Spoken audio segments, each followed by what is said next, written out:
Hello and welcome to Jesus Leads Bible Journey. Today we continue our journey through the book of Leviticus. In this video, we'll read from chapter 19 all the way through chapter 27. These chapters contain God's commands for holy living, reminding us to love our neighbor, respect his laws, and live with reverence and justice. Let's listen with an open heart. Chapter 19, the call to holiness and love for neighbor. The Lord spoke to Moses and said, "Speak to all the people of Israel and tell them, 'Be holy, because I, the Lord your God, am holy. Respect your mother and your father. Keep my Sabbaths. I am the Lord your God. Do not turn to idols or make metal gods for yourselves. I am the Lord. When you harvest your land, don't strip the field clean or pick up what falls. Leave it for the poor and the foreigner among you. I am the Lord your God. Do not steal. Do not lie. Do not deceive one another. Do not swear falsely by my name, or you will profane the name of your God. I am the Lord. Do not defraud or rob your neighbor. Don't hold back wages from a hired worker overnight. Do not curse the deaf or put something in the way of the blind to trip them. But fear your God. I am the Lord. Do not pervert justice. Do not show partiality to the poor or favoritism to the powerful. Judge your neighbor fairly. Do not go about spreading slander. Do not do anything that endangers your neighbor's life. I am the Lord. Do not hate a fellow Israelite in your heart. Rebuke your neighbor frankly, so you will not share in their guilt. Do not seek revenge or hold a grudge against others in your community. Love your neighbor as yourself. I am the Lord. Keep my decrees. Do not mix different kinds of animals, seeds, or fabrics. When you enter the land and plant fruit trees, consider the fruit forbidden for the first 3 years. In the 4th year, dedicate it to the Lord. In the 5th year, you may eat it. I am the Lord your God. Do not eat anything with blood in it. Do not practice divination or seek omens. Do not cut your bodies for the dead or mark your skin with tattoos. I am the Lord. Do not degrade your daughters by making them prostitutes, or the land will turn to wickedness. Respect my Sabbaths and have reverence for my sanctuary. I am the Lord. Do not turn to mediums or seek out spirits. You will be defiled by them. I am the Lord your God. Stand up in the presence of the aged. Show respect for the elderly and revere your God. I am the Lord. If a foreigner lives among you, do not mistreat them. Treat them as your own. Love them as yourself, for you were foreigners in Egypt. I am the Lord your God. Do not cheat in measurements. Use honest scales, honest weights, honest dry and liquid measures. I am the Lord your God, who brought you out of Egypt. Keep all my laws and follow them. I am the Lord. Through these commands, God calls us to reflect his holiness in every part of life, in how we speak, how we work, how we treat others, and how we worship. We are reminded to care for the vulnerable, deal honestly, and love our neighbor as ourselves. This is not just a law. It's a way of life shaped by the heart of God. May we live it out with reverence and love. Chapter 20, Penalties for Sin and the Call to Holiness. The Lord said to Moses, "Say to the people of Israel, anyone among you who gives their children to Molech must be put to death. The people of the community must stone them. I will turn my face against them and cut them off from the people, because they gave their child to Molech and made my sanctuary unclean and profaned my holy name. If the community ignores this and lets them go unpunished, then I myself will oppose them and their family and cut them off from among the people. Anyone who turns to mediums or spirits, I will set my face against them and cut them off. So consecrate yourselves and be holy, because I am the Lord your God. Keep my statutes and follow them. I am the Lord who makes you holy. If anyone curses their father or mother, they must be put to death. They have cursed their parents. Their blood will be on their own head. If a man commits adultery with another man's wife, both must be put to death. The same applies to a man who sleeps with his father's wife or his daughter-in-law. Such acts are wicked. If a man lies with another man as with a woman, they have committed a detestable act. They must be put to death. If a man marries both a woman and her mother, it is wickedness. All 3 must be burned, so that no impurity remains among you. Do not have sexual relations with animals. Do not allow a woman to approach an animal for that purpose. It is a perversion. Do not defile yourselves by any of these practices, for that is how the nations I am driving out before you became unclean. Even the land became defiled, and I punished it for its sin. So it vomited out its people. But you are to keep my statutes and laws. Do not do what they do. I am the Lord your God. I have set you apart from the nations. You must distinguish between clean and unclean animals. Do not defile yourselves by them. You are to be holy to me, because I, the Lord, am holy, and I have set you apart as mine. If a man or woman is a medium or spiritist, they must be put to death by stoning. Their blood will be on their own heads. God reminds us that holiness is not only about worship, but about purity, obedience, and reverence for His ways. He calls His people to live differently, to be set apart for Him. Chapter 21, Instructions for Priests. The Lord said to Moses, "Speak to the priests, the sons of Aaron, and say, 'No one should make himself unclean for the dead among his people, except for close relatives, his mother or father, his son or daughter, his brother, or an unmarried sister who is close to him. Priests must not shave their heads or cut the edges of their beards, nor make cuts in their bodies. They are to be holy to their God and not profane His name. They bring the offerings made to the Lord, the food of their God, so they must be holy. A priest must not marry a woman who is defiled by prostitution or divorced from her husband, because he is set apart as holy to his God. Treat him as holy, because he offers the food of your God. He is holy to you. For I, the Lord, who make you holy, am holy. If a priest's daughter becomes defiled by prostitution, she disgraces her father and must be burned with fire. The high priest, the one among his brothers who has had the anointing oil poured on his head and who has been ordained to wear the sacred garments, must not let his hair become unkempt or tear his clothes. He must not enter a place where there is a dead body, even if it is his father or mother. He must not make himself unclean, nor leave the sanctuary of God, for he is dedicated by the anointing oil of his God. I am the Lord. The high priest must marry only a virgin. He must not marry a widow, a divorced woman, or a woman defiled by prostitution. He must marry a virgin from his own people, so he will not defile his offspring among the people. I am the Lord who makes him holy. The Lord said to Moses, "Say to Aaron, for the generations to come, none of your descendants who has a physical defect may come near to offer the food of his God. No one who is blind or lame, disfigured or deformed, no one with a crippled foot or hand, or who is a hunchback or a dwarf, or who has eye problems, festering sores, damaged testicles. No descendant of Aaron with such a defect may approach to present offerings to the Lord. He may eat the holy food, but he must not go near the curtain or the altar, or desecrate the sanctuary. I am the Lord who makes them holy." So Moses spoke this to Aaron, and to his sons, and to all the Israelites. God calls his priests to live set-apart lives, lives of purity, honor, and holiness. Those who serve at the altar must reflect the holiness of the one they represent. Chapter 22, Respect for Sacred Offerings. The Lord spoke to Moses, saying, "Tell Aaron and his sons to treat with respect the sacred offerings that the Israelites bring to me, so they will not profane my holy name. I am the Lord. Say to them, if any of your descendants in any generation approaches the sacred offerings while they are unclean, that person must be cut off from my presence. If a priest becomes unclean by touching a corpse, or from a bodily discharge, or from touching an unclean creature, he must wash himself and remain unclean until evening. Then he may eat the sacred food. If he touches anything unclean, he is defiled until evening. He must not eat from the sacred offerings unless he has washed with water.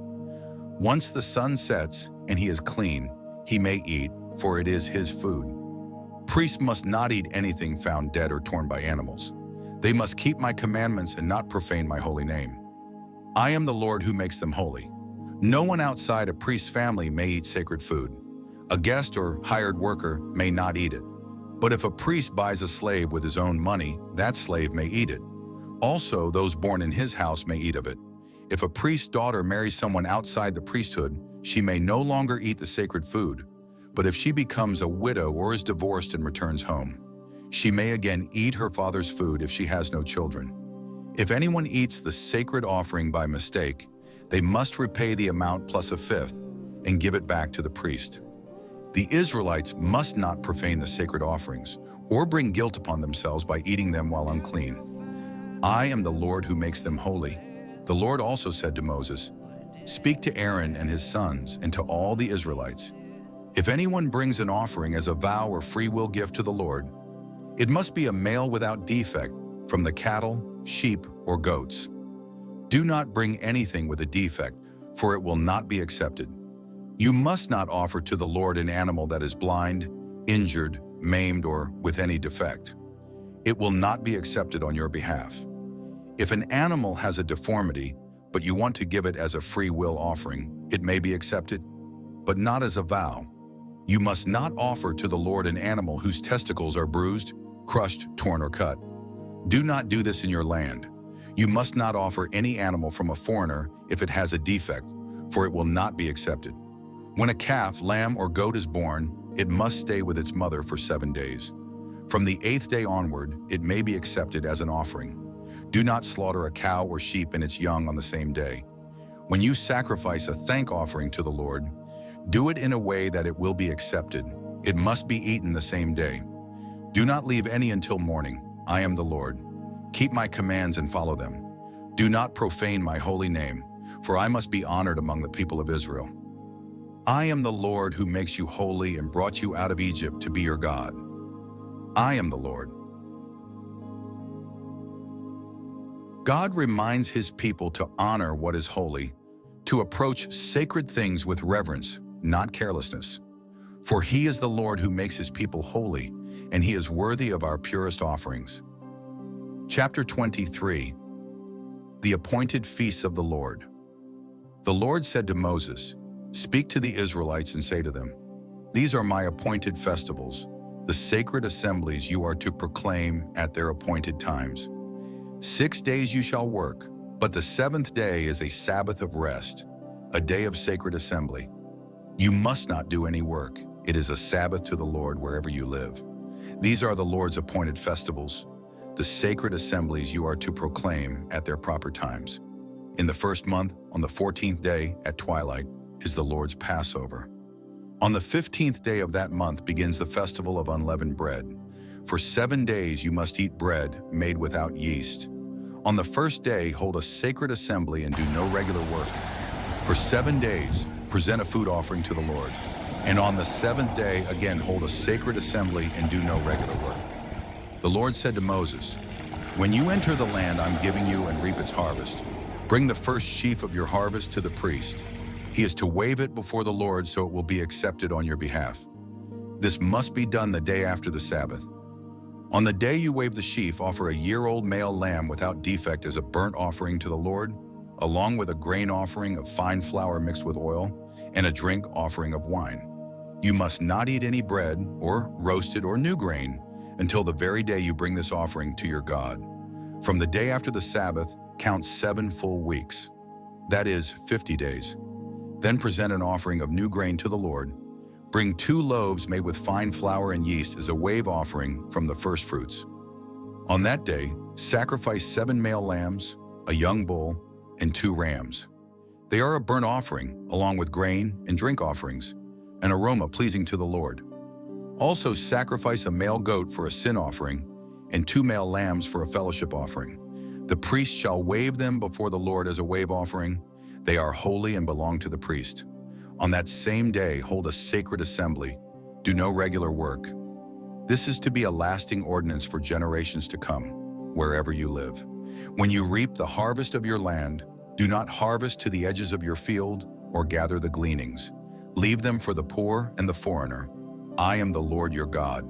The Lord said to Moses, "On the 1st day of the 7th month, you are to have a day of rest, a sacred assembly, a memorial proclaimed with trumpet blasts. Do no regular work and present a food offering to the Lord. On the 10th day of the 7th month is the Day of Atonement. Hold a sacred assembly and deny yourselves. Present a food offering to the Lord. Do not do any work, for it is a day to make atonement before the Lord your God. Anyone who does not deny themselves must. This is to be a lasting ordinance for generations to come. It is a day of complete rest, and you must deny yourselves. From the evening of the 9th day until the next evening, you shall observe this Sabbath. The Lord said to Moses, on the 15th day of the 7th month begins the Festival of Tabernacles, lasting 7 days. The first day is a sacred assembly. Do no regular work. For 7 days, present food offerings to the Lord. On the 8th day, hold another sacred assembly and bring an offering. These are the Lord's appointed festivals. Days of sacred assembly, to present offerings by fire, burnt offerings, grain offerings, sacrifices, and drink offerings, each on its proper day. You must also keep the Lord's Sabbath besides these appointed festivals. Beginning on the 15th day of the 7th month, after you have gathered the crops of the land, celebrate the Lord's festival for 7 days. The first day is a day of rest, and the 8th day is also a day of rest. On the first day, take branches from beautiful trees, palm, willows, and leafy boughs, and rejoice before the Lord your God for 7 days. Live in temporary shelters for 7 days.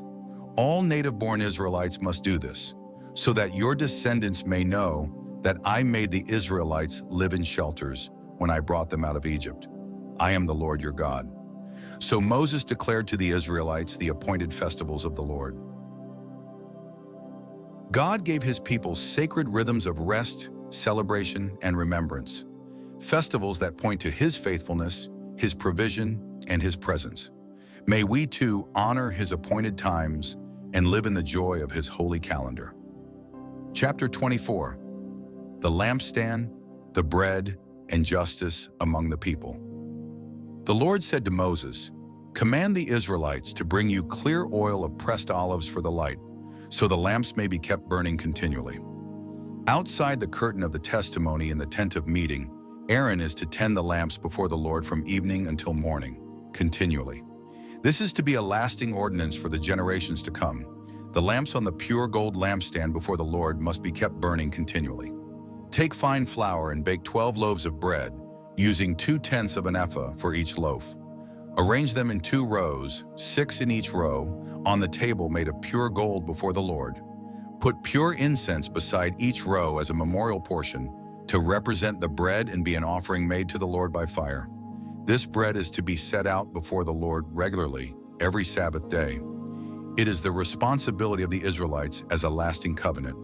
It belongs to Aaron and his sons, who are to eat it in a holy place, because it is a most holy part of their regular share of the offerings made to the Lord by fire. Now there was a man among the Israelites whose mother was an Israelite and whose father was Egyptian. He got into a fight in the camp with an Israelite man, and during the quarrel he blasphemed the name of the Lord with a curse. So they brought him to Moses. His mother's name was Shelemith, the daughter of Dibri from the tribe of Dan. They put him in custody until the will of the Lord could be made clear. Then the Lord said to Moses, take the blasphemer outside the camp. All those who heard him are to lay their hands on his head, and the entire assembly is to stone him. Say to the Israelites, anyone who curses their God will be held responsible. Anyone who blasphemes the name of the Lord must be put to death. The entire assembly must stone them. Whether a foreigner or native born, when they blaspheme the name, they are to be put to death. Anyone who takes a human life must be put to death. Anyone who kills an animal must make restitution, life for life. If anyone injures their neighbor, whatever they have done must be done to them, fracture for fracture, eye for eye, tooth for tooth. As they have injured the other, so they must be injured. Whoever kills an animal must make restitution, but whoever kills a human being must be put to death. You are to have the same law for the foreigner and the native-born. I am the Lord your God. Then Moses spoke to the Israelites, and they took the blasphemer outside the camp and stoned him. The Israelites did as the Lord commanded Moses. God's instructions remind us to honor his presence with reverence, to keep the light burning, to remember his covenant, and to uphold justice without partiality. For he is holy, and his name is to be honored among all people. Chapter 25. the Sabbath year in the year of Jubilee. The Lord said to Moses on Mount Sinai, "Speak to the Israelites and say to them, when you enter the land I am giving you, the land itself must observe a Sabbath to the Lord. For 6 years sow your fields, prune your vineyards, and gather your crops. But in the 7th year, the land is to have a year of rest, a Sabbath to the Lord. Do not sow your fields or prune your vineyards. Do not reap what grows by itself or gather the grapes of your untended vines. The land is to have a year of rest. Whatever the land produces during the Sabbath year will be food for you, your servants, hired workers, and even the foreigners living among you. Your livestock and wild animals may also eat what the land yields. Count off 7 Sabbath years, 7 times 7 years, so that the 7 Sabbath years amount to 49 years. Then, on the 10th day of the 7th month, on the Day of Atonement, sound the trumpet throughout the land. Consecrate the 50th year and proclaim liberty throughout the land to all its inhabitants. It shall be a jubilee for you. Each of you is to return to your own property and to your own family. The 50th year shall be a jubilee. Do not sow or reap what grows by itself, or gather grapes from untended vines. It is a holy year. You are to eat only what the fields produce naturally. In this year of Jubilee, everyone is to return to their own land. If you sell land to your neighbor or buy from them, do not take advantage of each other. Price it according to the number of years since the Jubilee. The more years left, the higher the price. The fewer years, the lower the price. Do not take advantage of one another, but fear your God. I am the Lord your God. Follow my decrees and be careful to obey my laws, and you will live safely in the land. The land will yield its fruit, you will eat your fill, and live there in safety. If you ask, what will we eat in the 7th year if we do not plant or harvest? I will send you such a blessing in the 6th year that the land will yield enough for 3 years. You will plant again in the 8th year, but still eat from the old crop until the harvest of the 9th year comes in. The land must not be sold permanently, because it is mine, and you reside in my land as foreigners and temporary residents. Throughout the land you hold, you must provide for the redemption of the land. If a fellow Israelite becomes poor and sells some of their property, their nearest relative may redeem what they sold. If they prosper and acquire enough to buy it back, they may do so. If not, it will remain with the buyer until the next Jubilee. Then it will return to the original owner. If someone sells a house in a walled city, they have the right to redeem it within a year. After that, it becomes permanent property of the buyer. But houses in villages without walls are treated like open land. They can be redeemed and returned in the Jubilee. The Levites always retain the right to redeem their houses in the towns they own. Even if sold, their houses return in the Jubilee, because the Levites have no land inheritance, only towns to live in. Do not take advantage of the poor among you, but fear your God. If a fellow Israelite becomes poor and sells themselves to you, do not treat them as slaves. They are to be treated as hired workers or temporary residents. They are to work for you until the year of Jubilee. Then they and their children are to be released and returned to their own clan and ancestral property. Because the Israelites are my servants, whom I brought out of Egypt, they must not be sold as slaves. Do not rule over them harshly, but fear your God. You may buy slaves from the nations around you and from the foreigners living among you, but your fellow Israelites must never be treated as property. If an Israelite becomes poor and sells themselves to a foreigner among you, they still retain the right of redemption. A relative may redeem them, or if they prosper, they may redeem themselves. They are to be treated as hired workers until the Jubilee. Then they are to be set free because the Israelites belong to me, my servants. I brought them out of Egypt. I am the Lord your God. God teaches us rhythms of rest, release, and restoration. The Sabbath year and the year of Jubilee are reminders that everything belongs to Him, land, time, and people. He is the God of justice, mercy, and freedom. Chapter 26, Blessings for Obedience, Warnings for Disobedience. The Lord said, "Do not make idols or set up carved images for yourselves. Do not place a stone image in your land to bow down to it. I am the Lord your God. Observe my Sabbaths and have reverence for my sanctuary. I am the Lord. If you follow my decrees and are careful to obey my commands, I will send you rain in its season, and the land will yield its crops, and the trees will bear fruit. Your threshing will continue until grape harvest, and your grape harvest will continue until planting. You will eat all the food you want and live in safety in your land. I will grant peace in the land, and you will lie down with no one to make you afraid. I will remove wild beasts from the land, and the sword will not pass through your land. You will pursue your enemies, and they will fall by the sword before you. 5 of you will chase 100, and 100 will chase 10,000. I will look on you with favor and make you fruitful and increase your numbers. I will keep my covenant with you.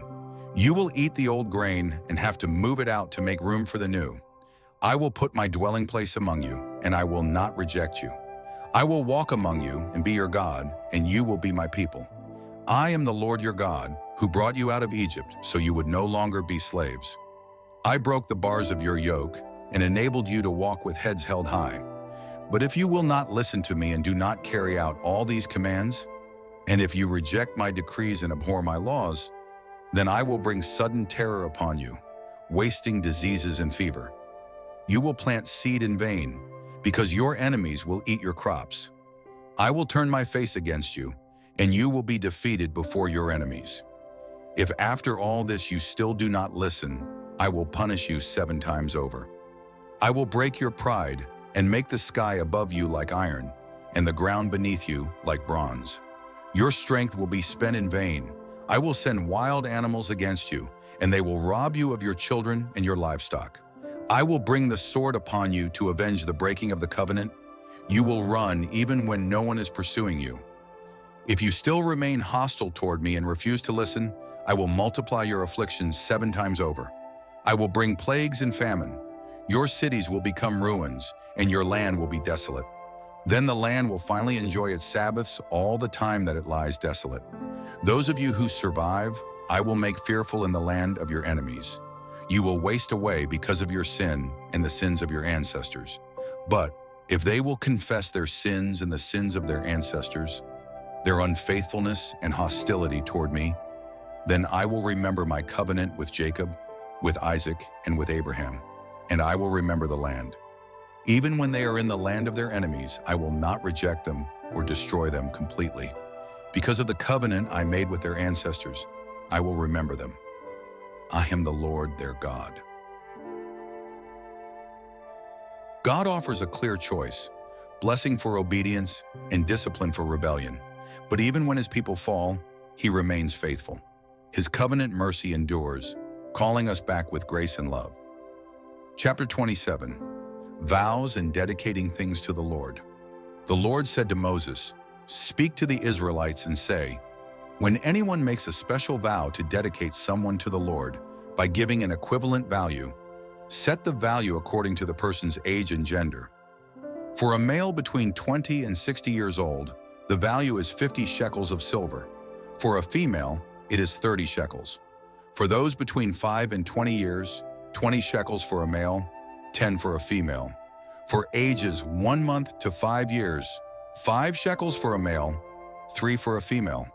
For those 60 and older, 15 shekels for a man, 10 for a woman. If someone making the vow is too poor to pay, they must present the person to the priest, who will assess the value according to what they can afford. If what is vowed is an animal acceptable as an offering, it becomes holy. It must not be exchanged or substituted, good for bad or bad for good. If someone tries to substitute one animal for another, both become holy. If an unclean animal is vowed, the priest will set its value. But if someone wants to redeem it, they must add a fifth to the value. If anyone dedicates their house as holy to the Lord, the priest will set its value. If the person wants to buy it back, they must add a fifth to the value. If someone dedicates part of their land, the value is set according to the amount of seed it would take to plant it. 50 shekels of silver per homer of barley seed. If they dedicate it during the year of Jubilee, the value stays fixed. But if after, the value is adjusted based on the years remaining. If they want to redeem the land, they must add a fifth. If they do not redeem it, it stays holy to the Lord when it reverts in the Jubilee. No one may dedicate the firstborn of an animal to the Lord, because it already belongs to him. But if it is an unclean animal, it can be bought back with a fifth added. Nothing that a person owns and devotes to the Lord, Whether man, animal, or land may be sold or redeemed, it is most holy to the Lord. No one devoted in such a way may be ransomed. They must be put to death. A tithe of everything from the land, grain from the soil or fruit from the trees, belongs to the Lord. It is holy. If someone wants to redeem part of their tithe, they must add a fifth to it. Every 10th animal from the herd or flock passes under the shepherd's rod and is holy to the Lord. No one may pick out the good from the bad. If they try to substitute it, both animals become holy and cannot be redeemed. These are the commands the Lord gave Moses on Mount Sinai for the Israelites. Reminds us that all we have belongs to the Lord. Our lives, our land, our promises, and our possessions. To dedicate something to God is to declare that He is worthy of our best. The book of Leviticus ends with a call to holiness in every area of life, from worship to justice, from sacrifice to daily living. God invites His people to walk in covenant with Him. He is holy and He desires His people to be holy too. May the words of Leviticus remain in our hearts as a reminder that life with God is sacred and that every detail matters to Him. Thank you for joining us on this journey through the book of Leviticus. If this reading has blessed you, don't forget to like, share, and subscribe to Jesus Leads Bible Journey. Your support helps us spread God's word to many more hearts around the world. Until next time, may the Lord bless you, keep you, and lead you deeper into His truth and presence.